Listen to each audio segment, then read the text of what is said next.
आदाब, मैं मोहसिना अंजुम, मानव अधिकार इंडिया न्यूज।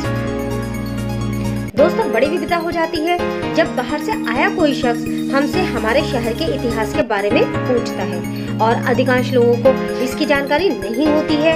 इसीलिए आज हम आपको आपके शहर मुरादाबाद के संपूर्ण इतिहास से रूबरू कराएंगे, इस उम्मीद के साथ कि आप इस बहुमूल्य जानकारी को शेयर करेंगे व अपने दोस्तों तक पहुंचाएंगे। मुरादाबादी इतिहास। रामगंगा नदी किनारे बसा ये शहर शुरू से ही वीरों की भूमि रही है। अनेक महान राजाओं, सम्राटों, बादशाहों व नवाबों ने हमारे शहर मुरादाबाद पर अपना शासन चलाया व शहर को सजाया और संवारा है। ब्रिटिश काल में मुरादाबाद शहर ने अनेक क्रांतिकारियों को जन्म दिया व आजादी के लिए अनगिनत लोगों ने अपनी जान की कुर्बानी दी है। रामगंगा के किनारे बसे होने के कारण मुरादाबाद शुरू से ही राजाओं, बादशाहों की नजर में रहा है और अनेक युद्धों व लड़ाइयों का केंद्र मुरादाबाद रह चुका है। जहां से लिखित प्रमाण मिलते हैं उसके अनुसार ईसा से तीसरी शताब्दी पूर्व 300-200 BC मुरादाबाद सम्राट अशोक के अधीन रहा। सम्राट पृथ्वीराज चौहान व लंबे अंतराल तक ये क्षेत्र मुगलों के अधीन में भी रहा। 12वीं सदी में ये क्षेत्र कटेरिया राजपूतों के अधीन था। 1624 ईस्वी में राजा राम सुख ने हमला करके शहर को जीत लिया। इसकी शिकायत शाहजहां से की गई। तब बादशाह द्वारा रुस्तम खां को लड़ने के लिए भेजा गया। सन 1632 में सम्राट शाहजहां के सिपह सालार और संभल के गवर्नर रुस्तम खां दक्षिणी अजार राम सुख को युद्ध में मारकर शहर को जीत लिया। दुर्ग पर कब्जा कर इसका नाम अपने नाम पर रुस्तम नगर रख दिया। कटेरियों ने इसकी शिकायत शाहजहां से की। शाहजहां ने जब रुस्तम खां से बिना आज्ञा नया नगर बसाने तथा नया नाम रखने का कारण पूछा तो रुस्तम खां ने उत्तर दिया कि उन्होंने शहजादे मुराद बख्श के सम्मान में उस नगर का नाम मुरादाबाद रखा है। शाहजहां ने उसे क्षमा कर दिया तथा संभल की बजाय मुरादाबाद को प्रांत की राजधानी बना दिया। रुस्तम का किला। Government inter college GIC Rustam के किले में बिना ये कॉलेज 1862 में पहले गवर्नमेंट ब्रांच स्कूल हुआ करता था। इसका संचालन अंग्रेजों द्वारा किया जाता था। किले की तरह बने इस कॉलेज का नाम 1922 में गवर्नमेंट इंटर कॉलेज पड़ा।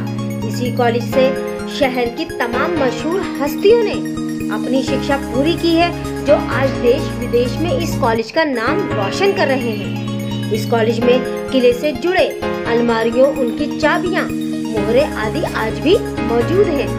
यहाँ मौजूद खेल के मैदान में एक कुआं भी है, जिसको रुस्तम का कुआं कहा जाता है। ये कुआं पानी देने के साथ साथ एक राज और भी बताता है। इतिहासकारों की माने तो इस कुएं से कई सुरंग जाती हैं, जिसमें से एक सुरंग दमदमा कोठी जिगर कॉलोनी पर जाके निकलती है, जो कि रुस्तम के समय में एक पुलिस चौकी थी। दमदमा कोठी। दमदमा कोठी के इतिहास को लेकर सभी इतिहासकारों के अलग अलग मत रहे हैं, लेकिन कोई भी इस कोठी को लेकर स्पष्ट दस्तावेज नहीं पेश कर पाया है। एक अनुमान के मुताबिक नेपाल के राजा ने अपनी बेटी के दहेज के रूप में दमदमा कोठी बनवाई थी, जिसकी शादी ठीरी गढ़वाल उत्तराखंड के राजा के बेटे के साथ हुई थी। जब राजा लंबे सफर पे निकलते थे तो इसको अपने विश्राम घर की तरह इस्तेमाल करते थे। सन 1658 में औरंगजेब ने मोहम्मद कासिम खान मीर आतिश को मुरादाबाद का सूबेदार नियुक्त किया।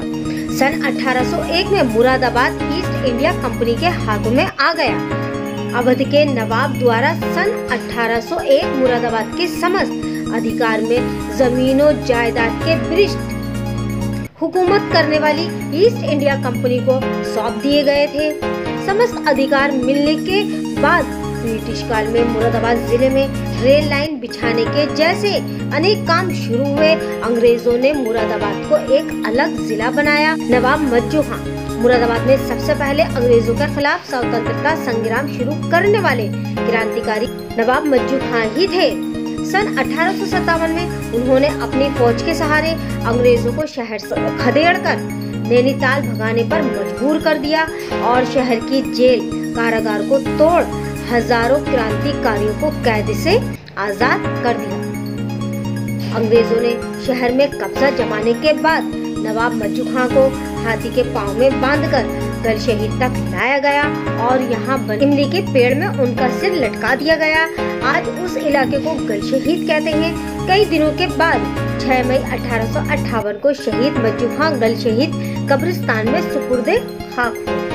सन 1888 में शहर मुरादाबाद में इतिहास का सबसे खतरनाक बर्फीले ओलों का तूफान आया था, जिसमें सैकड़ों जिंदगियों को खत्म कर दिया था। सूफी अम्बा प्रसाद भटनागर, आजादी की शूरवीर सूफी अम्बा प्रसाद ने अपने मुरादाबाद स्थित छापा खाने से कई ऐसे लेख प्रकाशित किए थे जिससे अंग्रेजों की नींव हिल गई थी। सन 1897 में अंग्रेजों की अदालत ने उन्हें राजद्रोह का लेख लिखने के मामले में 18 माह की सजा सुनाई थी। जब वहां अफगानिस्तान के रास्ते ईरान जा रहे तभी उन्हें गिरफ्तार कर लिया गया और 1917 को अंग्रेजों ने उन्हें फांसी पर लटकाने का हुक्म दिया। लेकिन अंग्रेज अफसरों के जेल पहुंचने से पहले ही उन्होंने खुद को गोली मार ली थी। टाउन हॉल, शहर के बीचों बीच बना टाउन हॉल भी आजादी के आंदोलन का एक बड़ा गवाह है। सन 1930 में महात्मा गांधी के आंदोलन को समर्थन देने के लिए टाउन हॉल पर देशभक्तों की भारी भीड़ जमा हुई थी। भीड़ को तितर बितर करने के लिए अंग्रेजों ने आंदोलन कर देशभक्तों पर गोलियां चलाना शुरू कर दिया था। सरकारी दस्तावेज में क्रांतिकारी लतीफ अहमद, नजीर अहमद, रहमतुल्लाह के साथ ही मदन मोहन के नाम आज भी दर्ज हैं। सन 1942 को महात्मा गांधी ने अंग्रेजों भारत छोड़ो आंदोलन की घोषणा की थी। गांधी के आह्वान पर 10 अगस्त को मुरादाबाद में विशाल जुलूस निकाला गया। उस समय अंग्रेज कप्तान ने मंडी पास मुरादाबाद पर आंदोलनकारियों को रोकने के लिए फोर्स तैनात कर दी थी। मुरादाबाद के इतिहास में एक महत्वपूर्ण बात यह है कि इस शहर का पहले नाम चौपाल, फिर कुछ समय के लिए रुस्तम नगर और फिर शहजादे मुराद बख्श के नाम पर मुरादाबाद रख दिया गया, जो कि आज भी बरकरार है।